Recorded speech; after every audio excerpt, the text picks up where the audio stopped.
since you were a kid. I could blow my knee out, both knees, and still kick your ass. We're trying to find the Robbie Hummel statue. I wanted to kill you. All right, welcome back. Another episode of the Goodman and Hummel Podcast. I'm Jeff Goodman here from beautiful Salt Lake City, Rob. And you can't see it behind, but I'm right behind the Delta Center, where apparently your career high at the Delta Center was 4 points. 4 points. No, it was more than that. It was definitely more than that. I don't know what the exact number is, but it was definitely like 8. We need to fact check this. We need to fact check We this. could. I mean, Basketball Reference is an incredible tool, so we could definitely find that out. There's a hotel where we would stay. I'm blanking. It's like the Great American Hotel. It's really nice in Salt Lake City. The chocolate chip cookies in the lobby are unbelievable. I swear to God, I would get like 10. They'd always have them fresh made when the team would come in, and I would just crush them.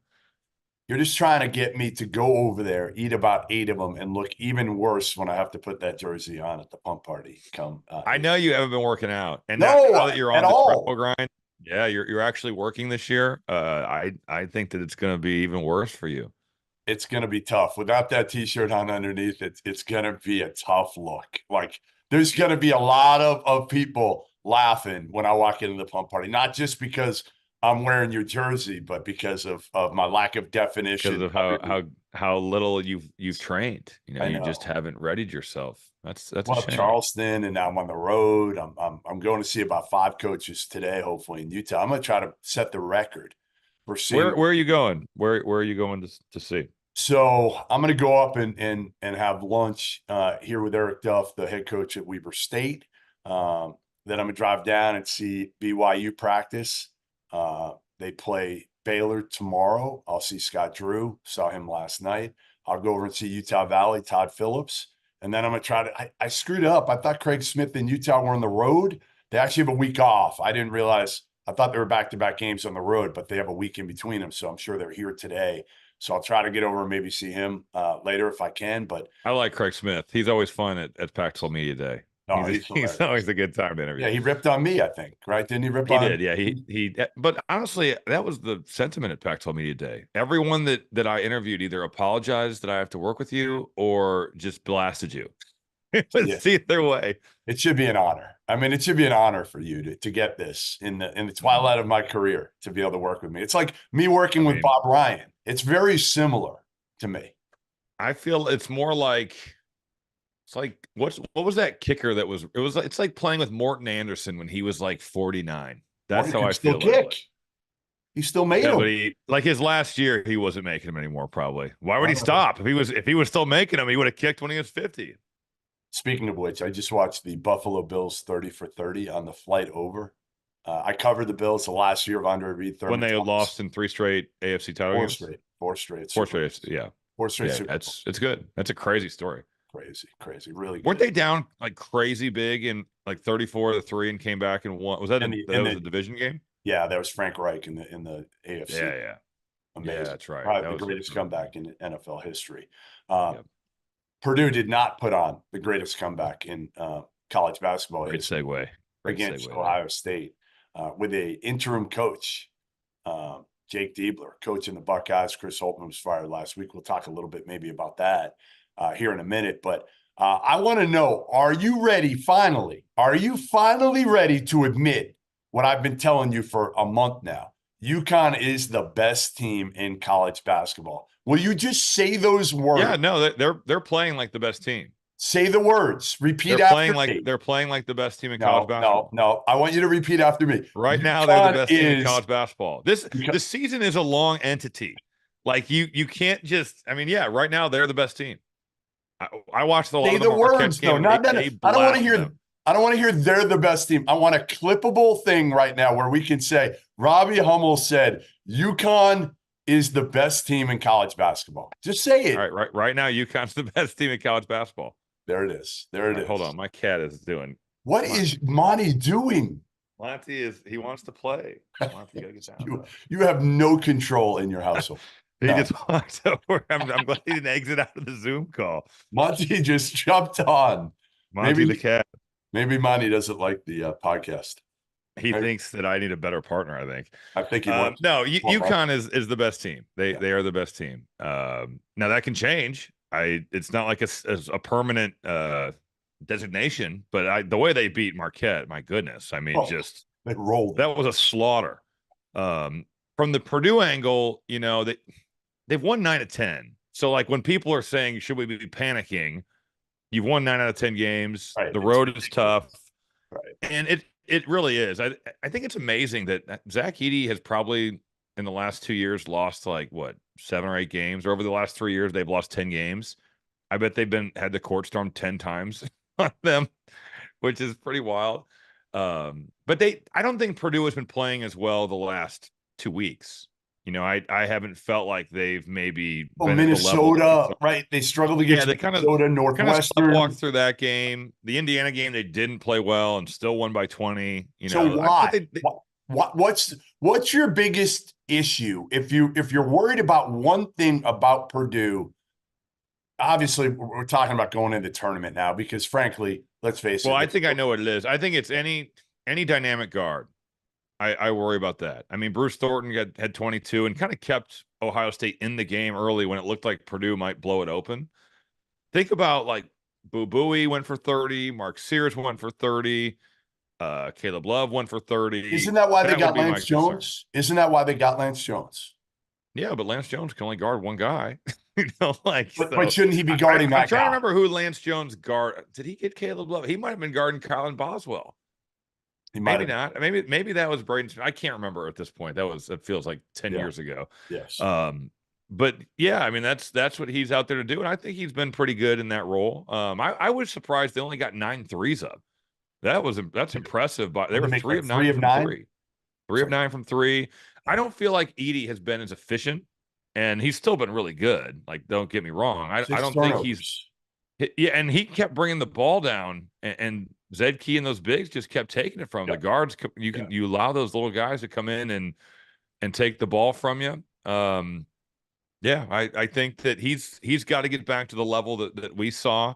And certainly they've been really good because they've made threes around him, But I do think my biggest concern is when you get a dynamic guard like a Mark Sears, like a Boo Buie, they have not been great at slowing those guys down. I think part of my concern is Fletcher Lawyer lately. Well, that too. That's really struggled, and he can't disappear. Like his bad games, Rob, are bad. His great games are terrific. He's been like that all year long. That's been like kind of. I mean, he had 28 on Tennessee. Think about that. Yeah. How many guys give Tennessee 28 and 28 to Arizona? Right. So here's my question to you: is that something where you would, if you were Payne, would you be looking to try to get Fletcher Lawyer on track early? And again, you're not looking to get 28 from him every night. No, I just think you want consistent play. I mean, his last 3 games, he's 1 of 6 against Indiana, 1 of 5 against Minnesota, and he was 1 of 7 against Ohio State. Right. So that's not it's not good enough. And I think everybody knows that. Why don't coaches do that, Rob? Why don't they run like Zach Edey's going to get the ball? You're fine with Zach Edey, right? He's going to get his touches. Okay, Braden Smith has the ball all the time. If I always say this about coaches, there's usually like one guy on a team that you're like you want to get going because he's kind of the key and he could be all or nothing.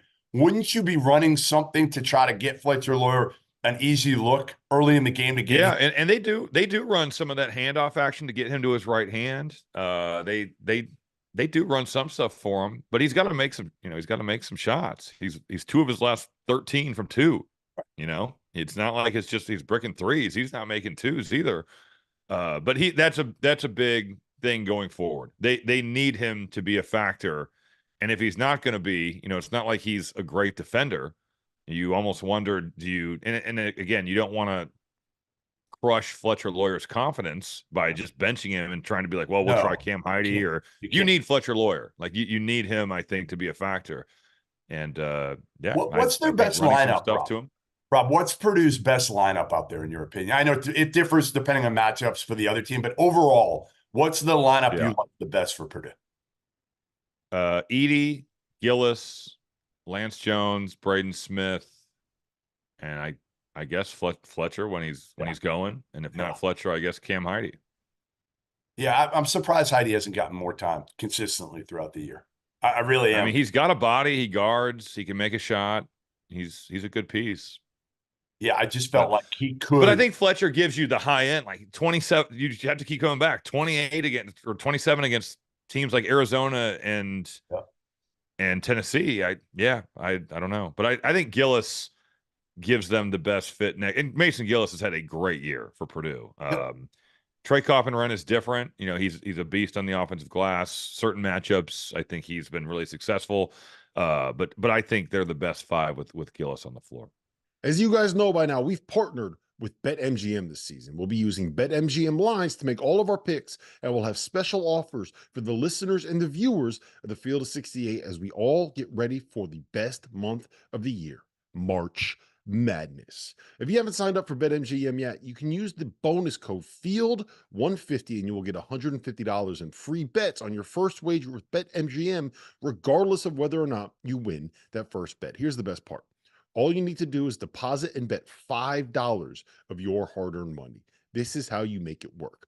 Download the BetMGM app and sign up using the bonus code FIELD150. That's FIELD150. Deposit at least $5 and place your first wager on any game. You will receive up to $150 in bonus bets regardless of the outcome of your bet. Just make sure you use that bonus code FIELD150 when you sign up. And remember, BetMGM is now available in one wallet in select states. As a New Jersey resident, this is super convenient when I have to go cover games in Philly or New York, which happens quite a bit. When you cross state borders, you just log into your existing account and fire away. You don't have to create a new account in each state. It's easy, it's simple, and it's clean. And most importantly, we have some fun stuff coming up for the conference tournaments and for the NCAA tournament. Bet insurance tokens, college hoops odds boost, and my personal favorite, a nice little parlay boost here and there. So download the BetMGM app and sign up today.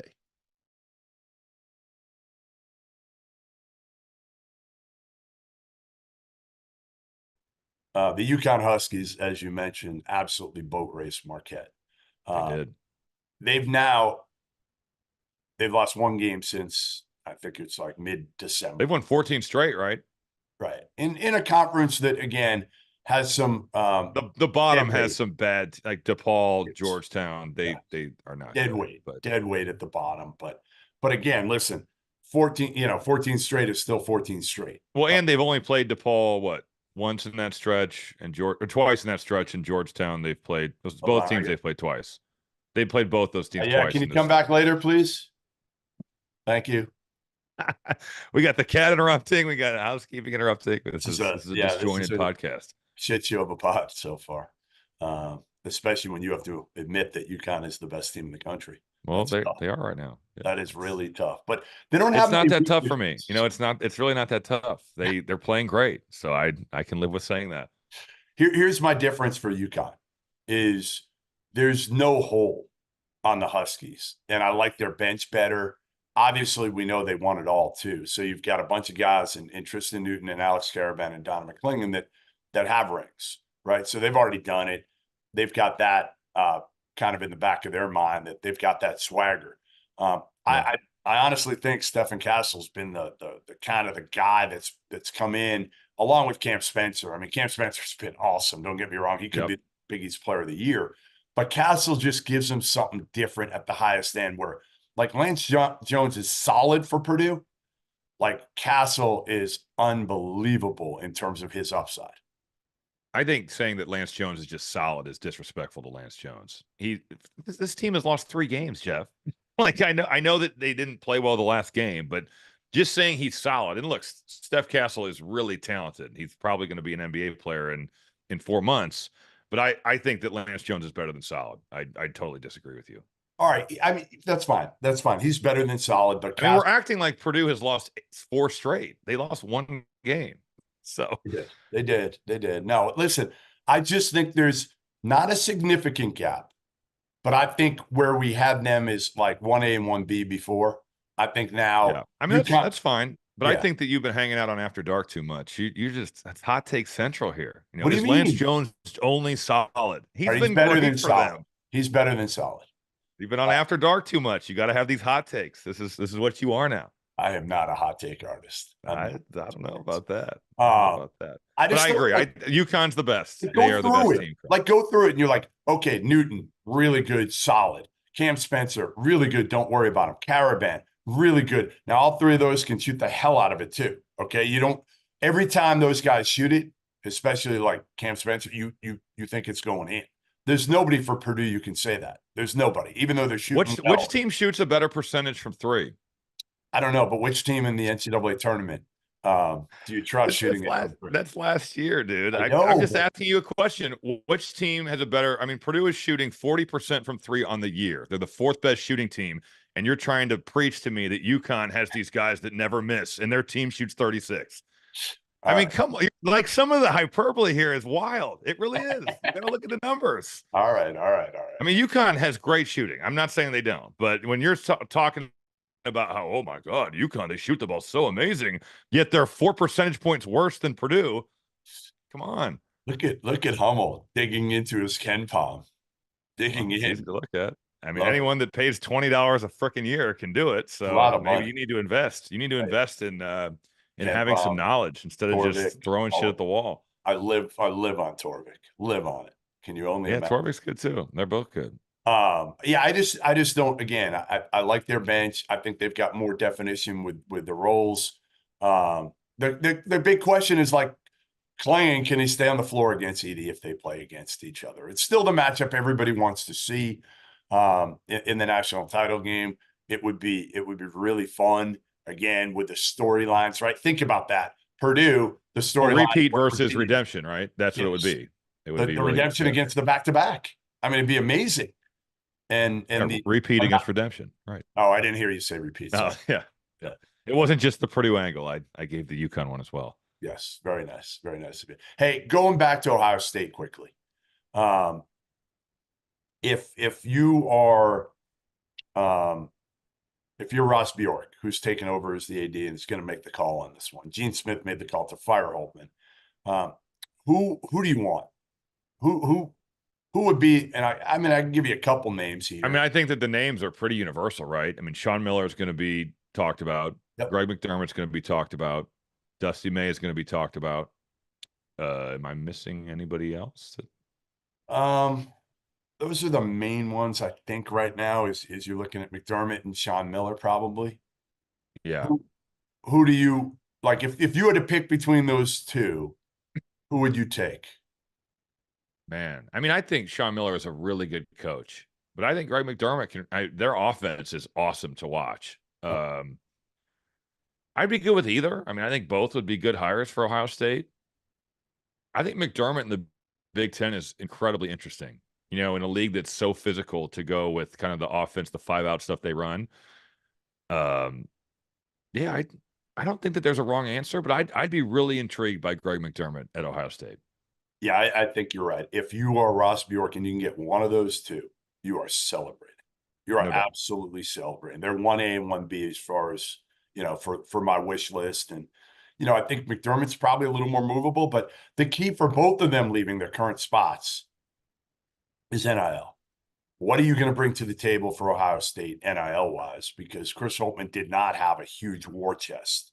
But how did they get such good recruiting? I mean, they brought in talented top 75 freshmen. How are they getting that without NIL? I don't know if those guys were quite as in demand as they used to be. Right? No, that's true. But I also kind of thought that they had a plan to kind of not go the portal route and to go young. Yep. And I just still figure you're not paying those guys as much, Rob. You're not going to pay a top 50 freshman compared to a top 10 transfer. No doubt. It's a lot less money. No, that's very true. Those top 10 transfers, I mean, you're talking about, anywhere from $300,000 to $500,000. Yeah. Where a top 50 freshman, I don't know, $100,000, maybe somewhere around there. Yep. So I bet Ohio State had a little over $1 million to work with. That would be my guess in NIL. We never.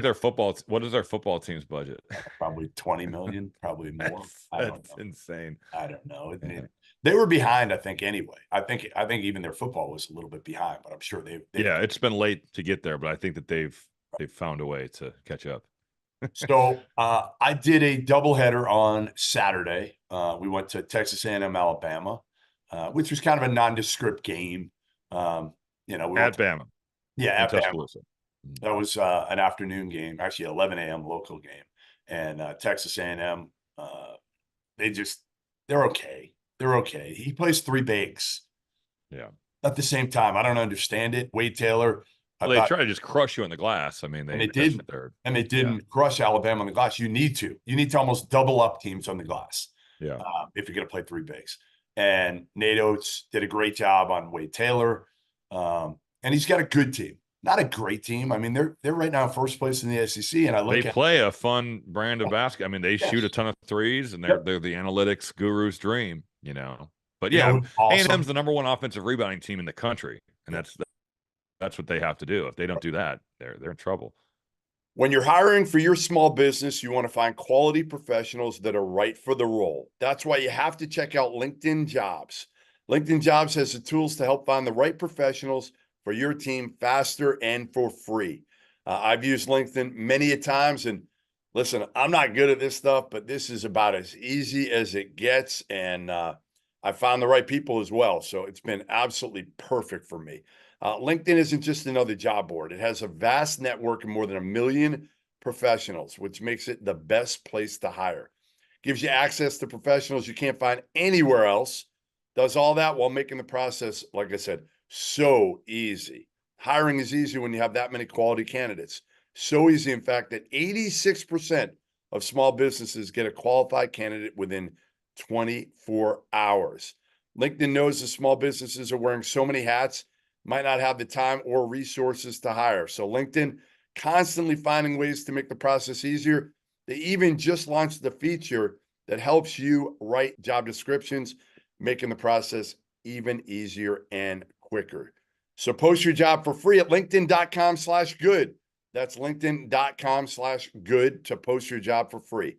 Terms and conditions apply. Mark Sears for Alabama is freaking awesome. I mean, but he's not on the koozie list though. He should be. He should be in the koozie. He should be.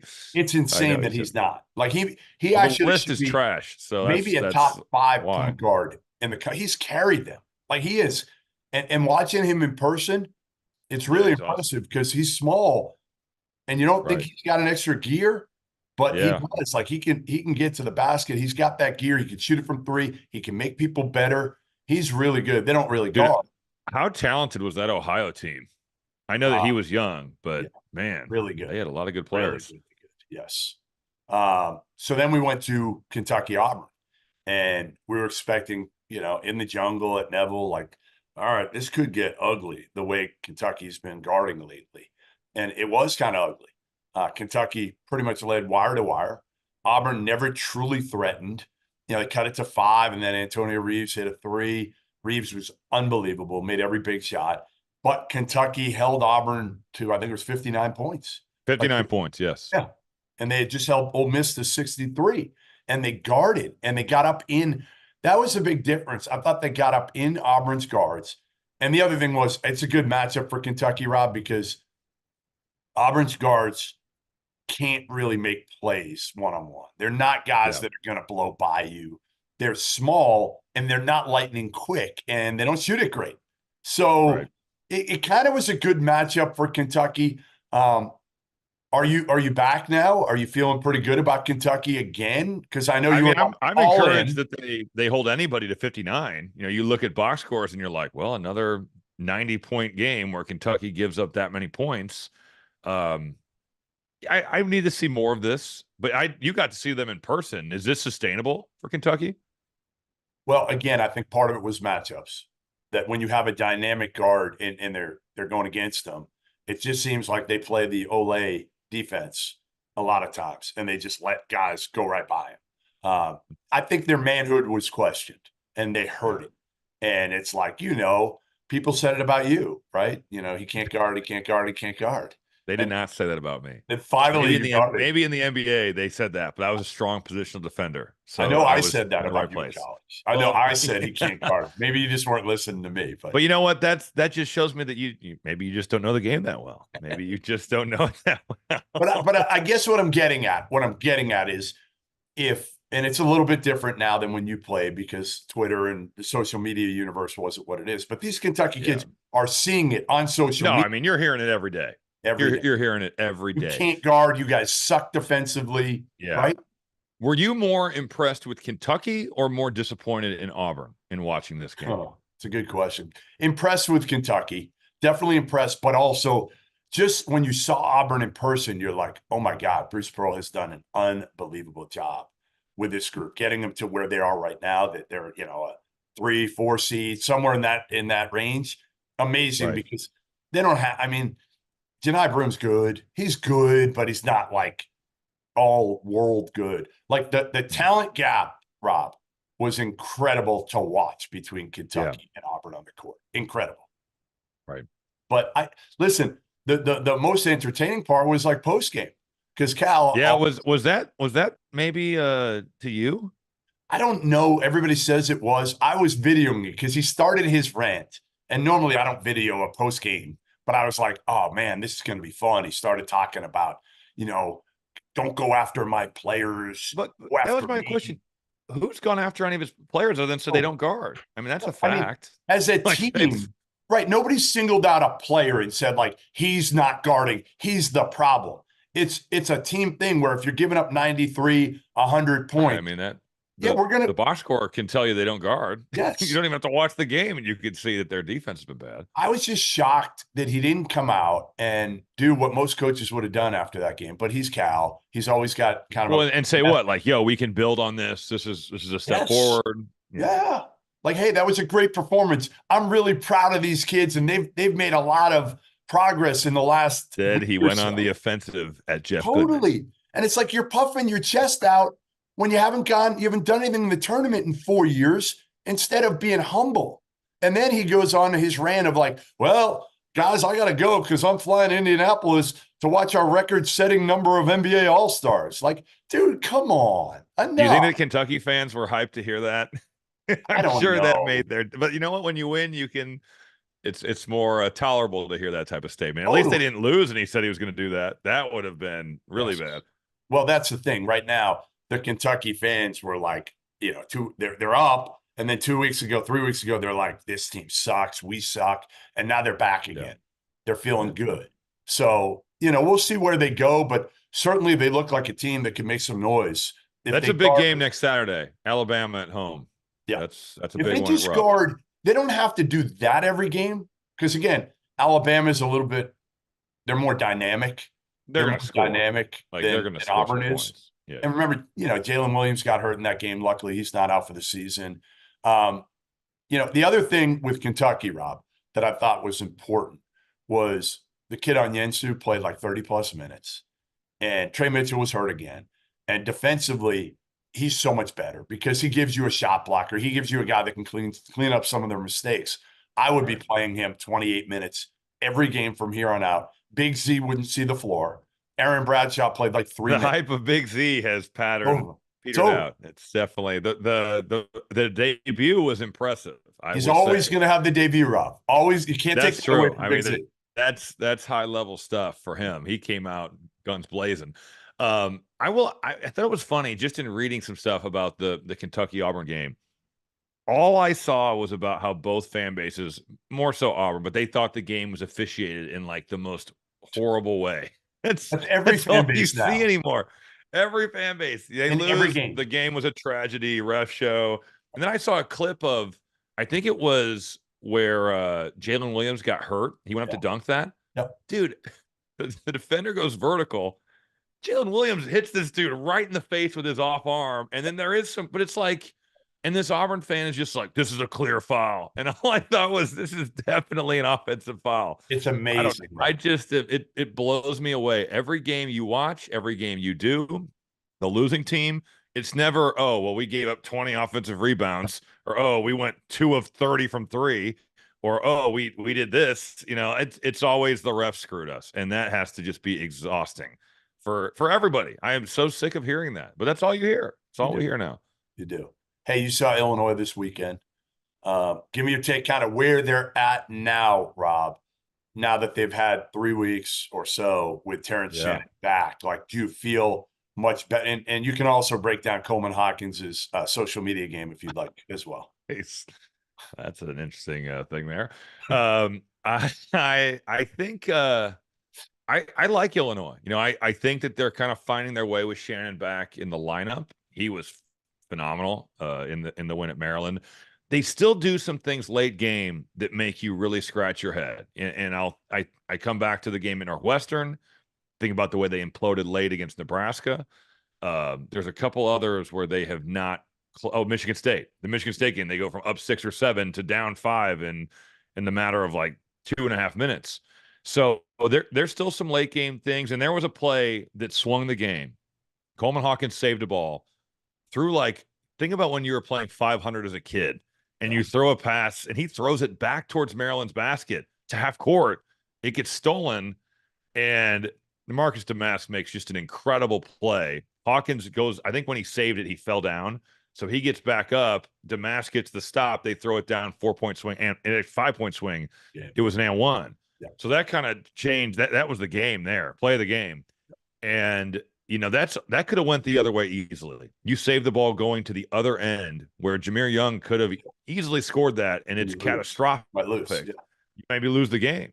So there's still some late game things. I still think they need to guard better. They have not been they just aren't sound scouting report wise.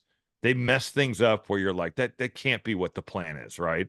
But I like their talent, man. I think and Damask is a really good player. Shannon has just been a beast here. I mean, it's been 30-point games and the way he played shooting it like he did before his suspension. He made 5 against Michigan. He was 1 for 7 against, but he had 27 points. I mean, he got to the line 16 times. In transition, he's just a monster. He just, the rules are set up to where it's going to probably either be a foul or a basket every time. But yeah, good win. A place they haven't won. They haven't won there since 2011. There is nothing in sports better than the heart of the college basketball season, which is why I need to tell you guys about our partners over at Rhythm. If you're into sports betting, you need Rhythm, the place for data-backed props and picks. For those that are unfamiliar, Rhythm, spelled RITHMM, is the go-to mobile app for player props and game picks. Backed by AI predictive models, Rhythm helps you make smarter and faster betting decisions across all sports, but particularly college hoops, where there are as many as 150 games a day during conference play, many of which have softer lines at BetMGM than you'll find in the NFL or the NBA. With Rhythm, you get data-backed picks for every Division I game every day. Users get free picks daily with the ability to upgrade to unlimited access. And for those of you already using modeling, you can build custom sports betting models within the Rhythm app itself. I am a Rhythm user, and I found that I've been a better when I focus on lines where my gut and Rhythm's modeling are aligned. When I think Yukon can cover on the road against Butler and Rhythm backs that up, we fire. But Rhythm also helps lead you to plays that you didn't know you needed to make. Like, for example, when the data says bet the over in UMass Lowell versus New Hampshire because you have a 61% edge on that line, you bet the over and you bink. So if you want to increase your edge and win more bets, go to the link in the description below and download Rhythm today. That's RITHMM, the place for data-backed props and picks. So are you now, because again, my biggest question has always been point guard. Point guard, yeah. Like, where are you with that, and how far has Ty Rodgers come since the beginning of the season? Do you feel better about that? Like, are you ready to tell me, hey, you're out of your mind here? No.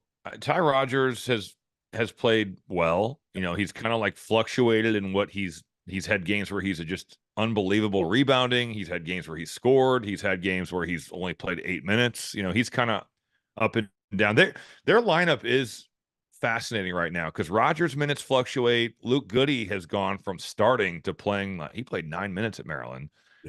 Justin Harmon gave good minutes, and he struggled. I still, that's a concern to me. I mean, it's a non-traditional team. They've had times where it's fine. They've had times where I think you could maybe blame the late game struggles on the fact that they don't have a traditional point guard to get them into things. But I think they're talented, and I think they've got guards that can go, and that can take you a long way. Yeah, I mean, I've come around on them. Yeah, you were saying they weren't going to make the tournament for a while. I said if they didn't have Shannon, they would. If you Sure. took the body of work without Terrence Shannon for the rest of the season, if he didn't come back, they would have been a fringe tournament team. That's But what they I, also did a pretty I good stick by job that. without him. They did a pretty. I mean, they lost at Purdue. They had a big win against FDU. They beat Northwestern by 1 million. They beat Michigan State. They still had some good wins without him. Yeah, again, I think they would have been 500-ish in the league without him if you had gone through the entire Big Ten slate. So maybe a game or two above. Well, that's right now. If you say that about any team in the Big Ten, unless you beat that's Purdue, true. And the Florida Atlantic win looks kind of worse by the day, and they didn't. None of their other wins were all that impressive in the non-conference. last thing before we go. Indiana loses another one at home. This one to Northwestern without Barry. And I think they played a walk-on a ton of minutes. You would know this better than me for Northwestern. I didn't see the game. Not a ton. Blake Smith played 13 minutes. He has to play now. So, I mean, how embarrassing has it gotten right now in Bloomington? Well, I just like if they could have given the effort they gave at the end of the game took forever to finish. And I thought that they were kind of more effective at the end offensively because they played a lineup with more of four guards. You have Ibaka with the four. Renew was not good. He did not play well. And then he fouled out. And he can't guard at all, Rob. He honestly, defensively, he's such a liability. Whatever he gives you offensively, he's got to get better defensively next year. Has to. Yeah, no, I agree with that. They're not well put together. Their guards aren't good enough. They don't defend well. They just aren't very good. I think that's just what this comes down to. And credit Chris Collins, because losing Barry, and they could have won at Rutgers, and they do win in Indiana, is pretty incredible. And Blake Smith, they got a chance. Blake Smith had. I did the game for Northwestern. Who was the first game after Barry was hurt? He got hurt in I did the Penn State game. Okay. Blake Smith had played 10 seconds all year, and he played 13 minutes at Assembly Hall. Think about that. That's pretty amazing. Chris Collins has done a phenomenal job. It looks like they're going to make the tournament, and he had done a great job with the team leading up to the Barry injury. Yeah, but the way that he's kind of wheeled and dealed here, Matthew Nicholson was great. He was great in that game. He made some really big plays. Yeah. But yeah, Indiana's just not very good. I think that's what it comes down to. They don't make winning plays. Defensively, they're not very good. They play a lineup that is really not effective in today's college basketball landscape. They're not a good team. I'll see them, not the men's team. I'm going to go out to Bloomington later this week to see the good team, the women's team, Thursday when Caitlin Clark comes to town. But I got a great 3 days coming up, Rob. Think about this. San Diego State at Utah State tomorrow. That'll be good. Utah State's great atmosphere, right? I've never been there. Like, I'm dying to go to the Spectrum. Like, dying. Like, and again, I heard they hate each other. San Diego State and Utah State fans, like their programs hate each other. I don't know why. I'm going to find out. And then I'm going to go to Colorado State at New Mexico Wednesday. Never been to it. Nice. So that'll be awesome. Again, those are probably the top 4 teams in the Mountain West. And then go see Caitlin Clark if I make it. I got a tight layover in Dallas. Ooh. Look at you, though, with the Mountain West. You were at Mountain West Media Day. That's where my accuracy with the pen throw was on display. That was like across the ballroom. The best throw you've ever had. Pass. I don't know what we call that, but that might have been the most on target you've ever been. I mean, it was just, if I wanted to drop that pen in your lap from 30 feet, it was, or 30 yards. 30 yards. Too bad you can't hit a 30-foot putt. Well, you know what? We'll see soon enough, won't we? We'll see this summer. Scottsdale, here we come. 7 weeks, Rob. 7 weeks from today. Yeah. 7 weeks from tomorrow. Part of me feels like this season has flown by, and part of me feels like this is just like December feels like a year ago. Yeah, it does. Some of those games in December. That Purdue Arizona game. I know. Feels like it was last season. Yeah. right? The game that is going to forever live in the history of embarrassment for me. Of betting, that game. betting lore. It's all right. Next year, we got to get Zach Edey off to the NBA. That's the key, Yeah. right? Like I got to get him off to the NBA, and then I'm going to get revenge. We're going to have payback next year when those two teams play again. So We'll see. all right, listen, We'll see. thanks for joining us. Goodman and Hummel podcast. Hope Monty really enjoyed it. He was on his best behavior for the last half of the pod. So that was nice of him. Go give Monty some time. All right, go give Monty some time. He deserves it here. Give him some, I don't know. What do you give him? Kibble? What do you give cats? He likes these things called churros. They're like Churros. Go-Gurts for cats. Ooh, very nice. Very nice. He's a blessed cat. He totally is. Oh, yeah. So blessed. He never sees you. How many days you're Do you gone? think on I'm the an road? absentee father? Well, his mother spoils him to death, so he's fine. Okay, good. I'm glad somebody does because you are kind of an absentee dad. I'm worried about Only you. in the wintertime. I'm worried about Only you. in the winter. All right. But he's always happy See to you see next me. week. Goodman and Hummel Pod. Goodman and Hummel podcast, and we got Robbie Hummel. I'd known you since you were a kid. I could blow my knee out, both knees, and still kick your ass. We're trying to find the Robbie Hummel statue. I wanted to kill you.